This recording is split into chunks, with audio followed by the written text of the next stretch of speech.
నమస్కారం. నేను మీ అడ్వకేట్ కోటంరాజు వెంకటేష్ శర్మ. చట్టం ఏం చెప్తుంది? ఈరోజు ఎన్ఆర్ఐలకి ముఖ్యంగా వాళ్ళ ఎన్ఆర్ఐ స్టేటస్ గురించి ఒక ముఖ్య సమాచారాన్ని ఇవ్వటానికి ఈ వీడియో చేస్తున్నాం. రెండోది ఓసీఐ కార్డు గురించి ఒక మంచి చక్కటి వివరణ ఇవ్వటానికి చేస్తున్నాం. అందరికీ తెలుసు ఎన్ఆర్ఐస్ అంటే ఇప్పటిదాకా మాక్సిమం 181 రోజులు మాత్రమే ఇండియాలో ఉండాలి. అంటే 182 రోజులు ఉండకూడదు. కానీ ఇప్పుడు కొత్తగా 2026 నుంచి ఆ రూల్ మారింది. ఎవరైతే ఎన్ఆర్ఐస్ 121 రోజులు ఇండియాలో ఉంటారో వాళ్ళ ఎన్ఆర్ఐ స్టేటస్ ఆ సంవత్సరానికి కోల్పోతారు. ఆ సంవత్సరానికి కాను మీరు దేశం బయట దేశం లోపల ఉన్న 2 ఆదాయాలకు కూడా మీరు ఇండియాలో ఐటీఆర్ ఫైల్ చేయాల్సి రాబోతుంది, ట్యాక్స్ కట్టాల్సి వస్తుంది. మరి దీనికి ఎగ్జంప్షన్స్ ఏమన్నా ఉన్నాయా? ఉన్నాయి. ఇది ఎవరికి వర్తిస్తుందంటే కేవలం 15 లక్షల రూపాయల పైన ఆదాయం ఉన్న వాళ్ళకి. అంటే వాళ్ళ అద్దుల రూపంలో కానీ, డ్యూరెంట్ రూపంలో కానీ, పెన్షన్ రూపంలో కానీ, వేరే ఇతరాత్ర ఏ రూపంలో అయినా వాళ్ళకి ఆ సంవత్సరానికి 15 లక్షల రూపాయల పైన ఆదాయం వచ్చి వాళ్ళు 121 రోజులు ఇండియాలో ఉన్నట్లయితే వాళ్ళ ఎన్ఆర్ఐ కింద వాళ్ళని పరిగణించరు. వాళ్ళు ఇండియన్స్ కిందే పరిగణించి దాని ప్రకారమే మీ ట్యాక్సులు అన్నీ కూడా కట్టాల్సిన పరిస్థితి ఏర్పడుతుంది. కాబట్టి 2026 ఏప్రిల్ తర్వాత ఎవరైతే ఇండియా వద్దామనుకుంటున్నారో వాళ్ళ పెళ్ళిళ్ళకి కానీ, ఫంక్షన్లకు కానీ, వాళ్ళ నాన్నగారి ఆరోగ్యానికి కానీ, ఇతరాత్ర ఆస్తి అమ్ముకోవడానికి కానీ, కొనడానికి కానీ వస్తున్నారో వాళ్ళు 120 రోజులు మాత్రమే ఇండియాలో ఉండాలి. 121 రోజులు ఉంటే వాళ్ళ ఎన్ఆర్ఐ స్టేటస్ కోల్పోతారు.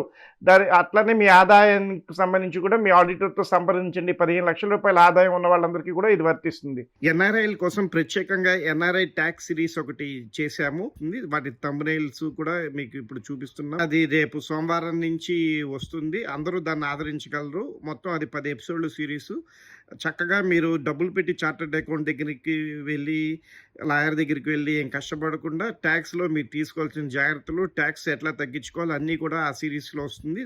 రెండో విషయం, సాధారణంగా మనం చూస్తూ ఉంటాము ఓసీఐ కార్డుకి మీరు రావాలంటే మీ పాస్పోర్ట్ పోయినప్పుడల్లా మీరు కొత్త ఓసీఐకి అప్లై చేసుకోవక్కర్లేదు. మామూలుగా ఏజెంట్లు చెప్తూ ఉంటారు పాస్పోర్ట్ పోతే కొత్త పాస్పోర్ట్ తీసుకుంటే కావాలి చేయాలని. ఆ రూల్ ఇప్పుడు మారింది.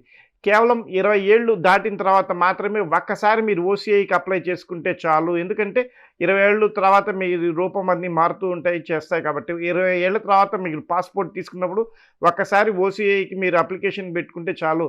మరి గతంలో 50 ఏళ్ళు దాటిన తర్వాత కూడా ఓసీఐ కార్డుకి మళ్ళీ అప్లై చేసుకోవాలి, చెందాలి అనే మిత్తు అయితే ఒకటి ఉంది. అది కూడా అక్కర్లేదు.